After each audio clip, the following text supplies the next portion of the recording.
Good morning, student. And I hope you will be healthy with your parents. And please follow the guidelines of COVID-19.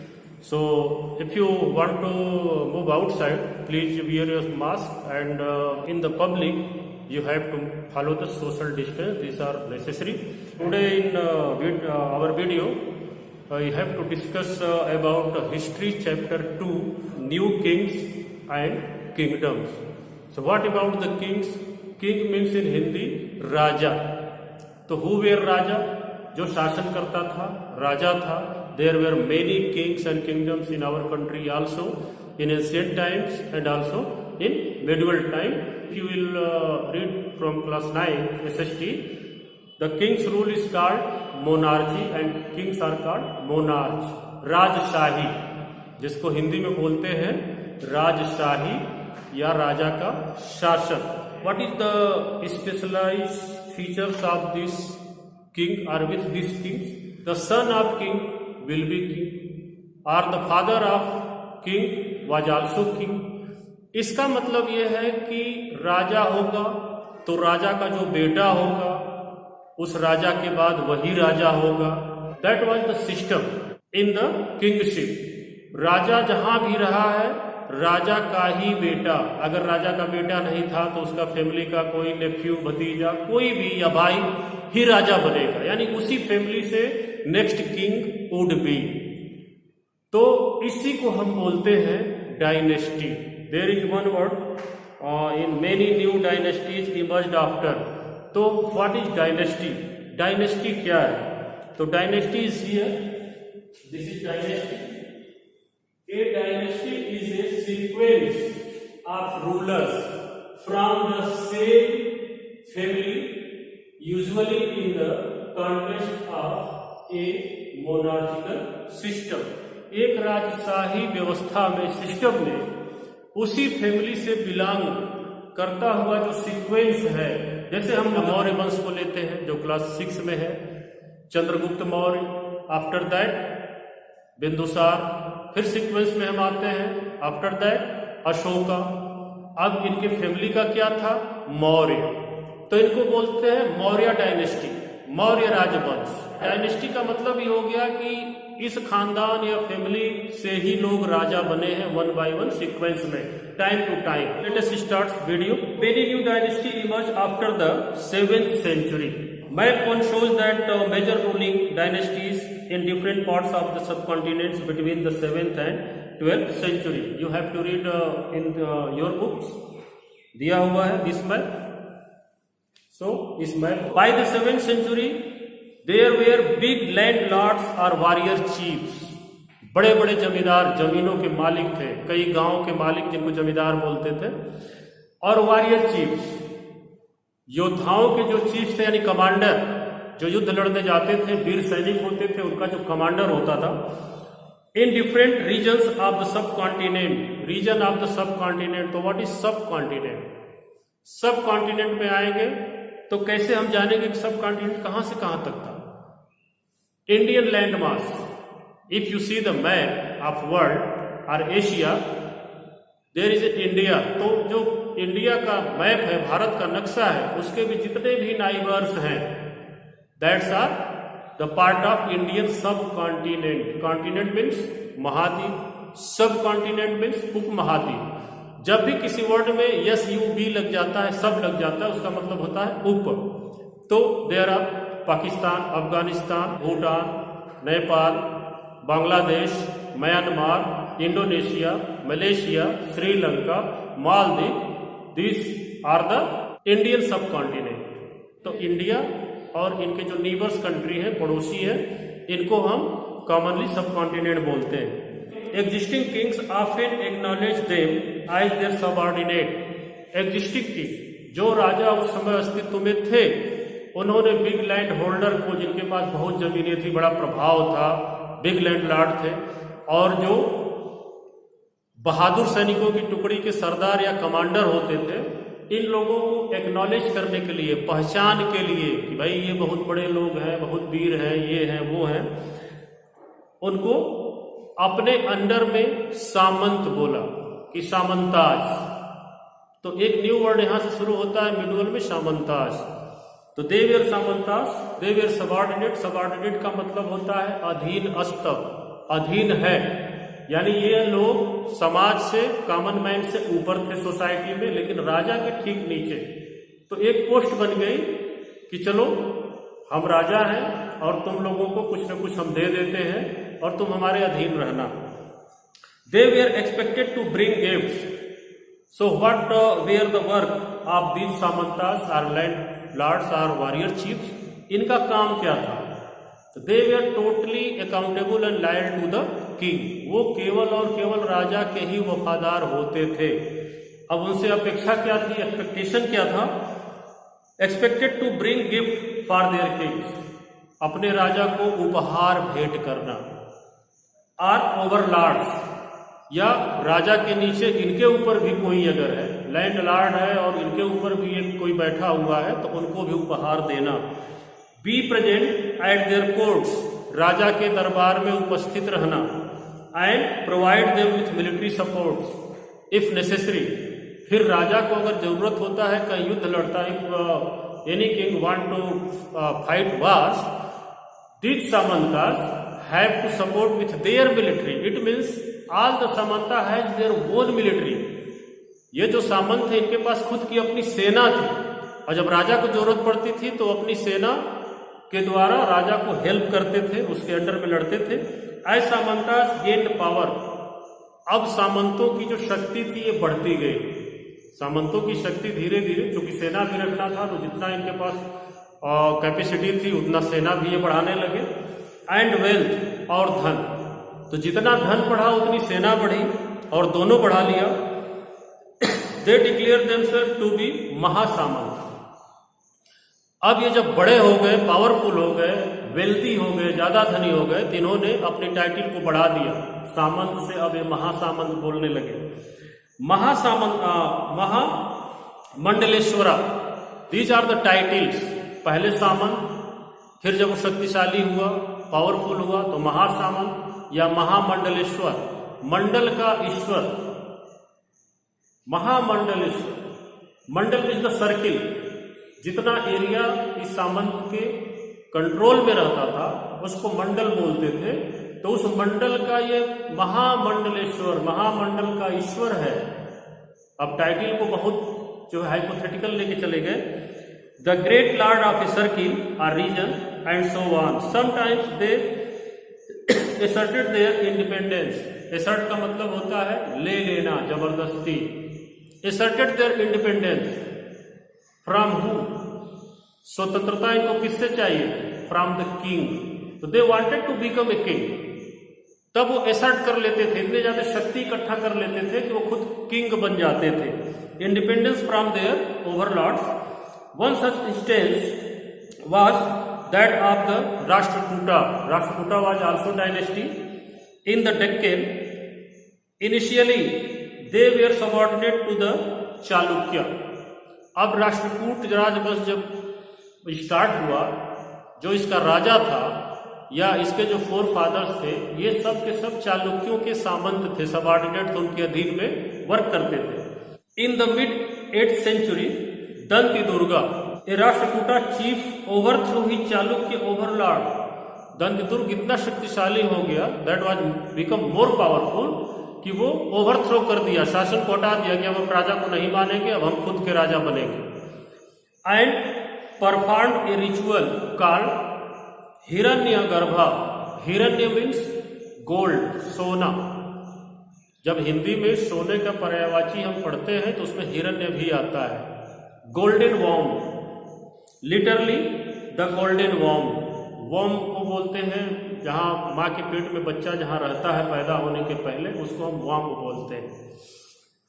When this ritual was perform with the help of Brahmanas, it was thought to lead to the rebirth.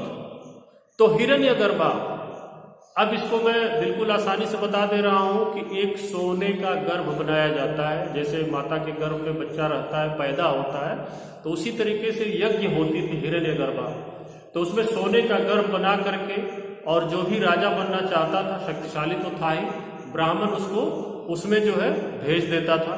भेजने के बाद कुछ मंत्र वगैरह अपना जो भी बोलना है उसको जो प्रोनाउंसिएट करता था, या इसके बाद हाइम्स वगैरह बोल करके और फिर उसमें से वो राजा निकल आता था।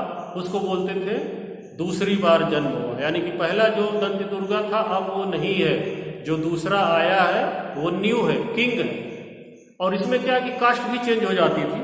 रीबर्थ ऑफ द सेक्रीफाइसर एज, तो एक तरफ से राजा को उसमें डाल दिया गया तो सेक्रीफाइस कर गया राजा, यानी कि राजा भगवान की बलि चढ़ गया और भगवान के पास चला गया है। अब फिर जब दोबारा राजा निकल रहा है तो भगवान ने अब इसको जो है अब पहले वाला नहीं है, दूसरा बना के भेज दिया, एज किंग भेज दिया, sacrificer as kshatriya. Even if he was not one by birth, it means Dantidurga was not kshatriya by birth, जन्म से क्षत्रिय नहीं था, लेकिन हिरण्य गर्भा यज्ञ का जो प्रोसीजर ब्राह्मणाज ने चलाया उससे वो जो है शक्तिशाली था। अब उसको राजा बनना था तो यज्ञ करके वो राजा बन गया और क्षत्रिय हो गया। In other cases men from enterprising families, enterprising families means व्यापार की गतिविधियों में जो लोग लगे हैं, सेलिंग एंड बाइंग, मार्केटिंग, यानी व्यापार जो करते हैं, ऐसे परिवार use their military skill to carve out kingdoms. For instance the Kadamba Mayurasharman and the Gurjara Pratihara Harichandra were brahmanas, both were brahmanas who gave up their traditional professions and took the arms, इन्होंने हथियार उठाया, successfully establishing kingdoms in Karnataka and Rajasthan respectively। तो जो पहले आया है कदम्बा मयूर बनवन, वो कर्नाटक में अपना किंगडम इस्टेब्लिश किया, और जो हरिचंद्रा है इन्होंने जो है राजस्थान में अपना किंगडम इस्टेब्लिश किया। अब इसके बाद व्हाट अबाउट द एडमिनिस्ट्रेशन, इस एडमिनिस्ट्रेशन में पहले हम देखेंगे कि what were the resources of the kings, इनके पास संसाधन क्या थे। So many of these new kings adopted high sounding titles such as maharaja adhiraja. महाराजा राजाओं में भी ये महान है, और अधिराज राजाओं के जो है अधिष्ठाता है, यानी राजाओं में भी सबसे श्रेष्ठ है, great king, overlord of Kings.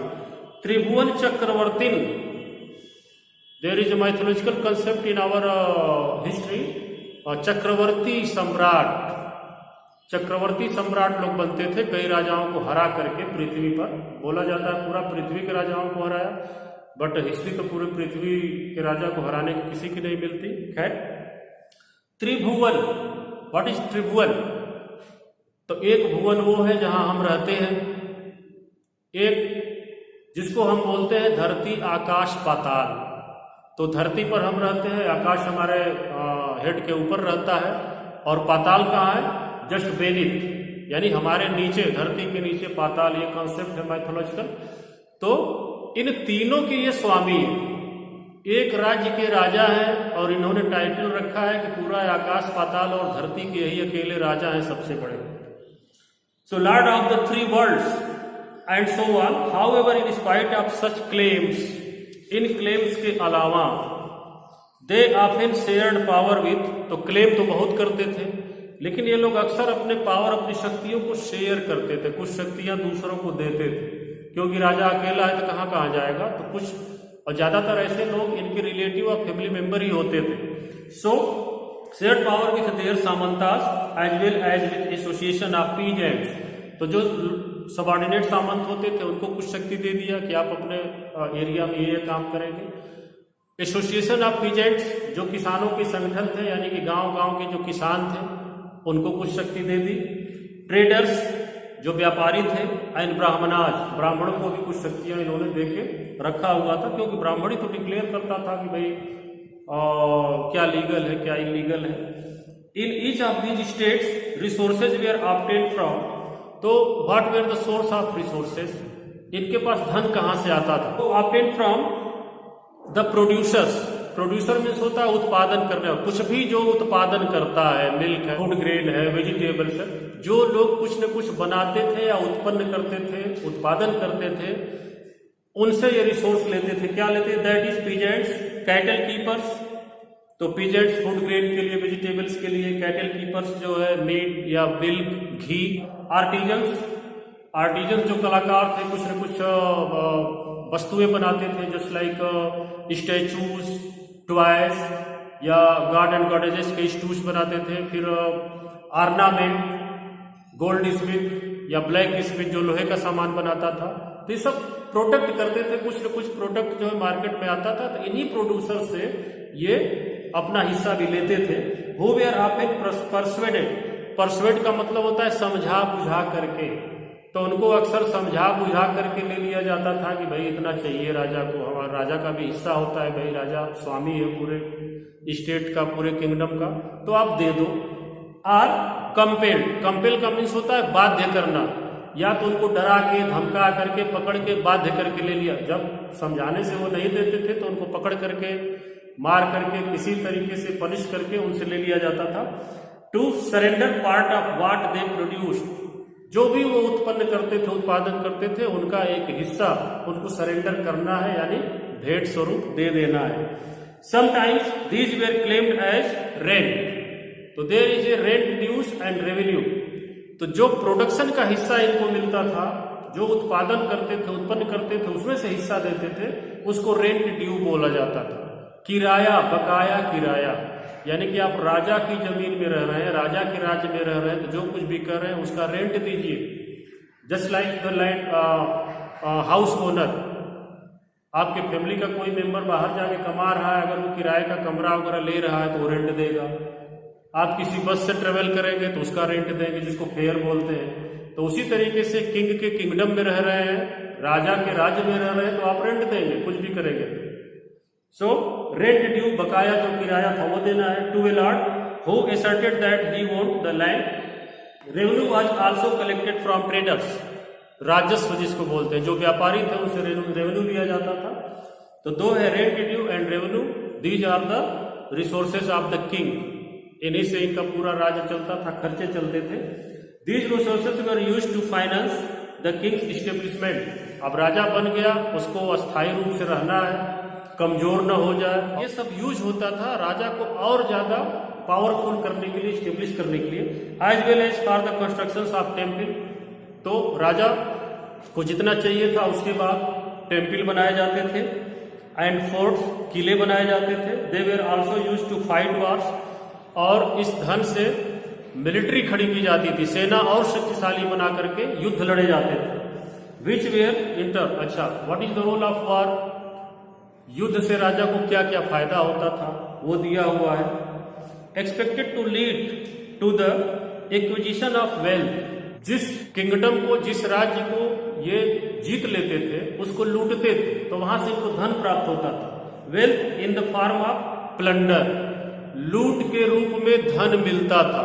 कोई भी राजा दूसरे राज्य को जीतता था तो सैनिक लूटते थे, घर घर जाकर के बहुत प्लंडरिंग करते थे।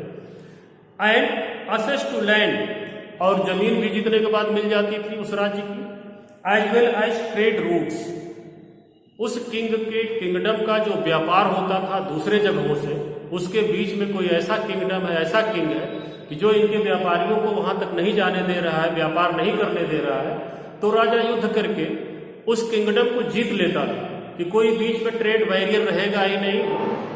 जहां ट्रेड सेंटर है वहां से लेके और हमारे किंगडम तक बिल्कुल हमारा ही जो है स्टेट रहेगा, राज्य रहेगा, तो इसलिए भी वार होते थे। So what were the functionary, अब इन काम को करता कौन था, टैक्स वगैरह कौन लेता था, कौन लोग थे। The functionaries for collecting revenue were generally recruited from influential family, जो प्रभावशाली परिवार थे उन्हीं को ये काम सौंपा जाता था। And position were of a hereditary, और जो इनकी पोजीशन थी वो वंशानुगत थी। This was true about the army as well, army में भी यही था कि सेनापति है, कमांडर है, बहुत शक्तिशाली है, लेकिन उसका बेटा बहुत कमजोर है तो वही कमांडर बनेगा, तो हेरिडेटरी हो गया था। In many cases close relatives of the king, और बहुत ऐसे केस है कि जो किंग के, राजा के जो क्लोज रिलेटिव, बहुत नजदीक के रिश्तेदार होते थे, वो ज्यादातर फैमिली मेंबर ही होते थे, had this position, in position को उनको दे दिया गया। So that's it is, and you have to complete also exercise question number 1, 2, 3, 4 in your copy. And I also sent notes, 2 pages of notes. So you have to write all 2 pages. Thank you. Jai Hind.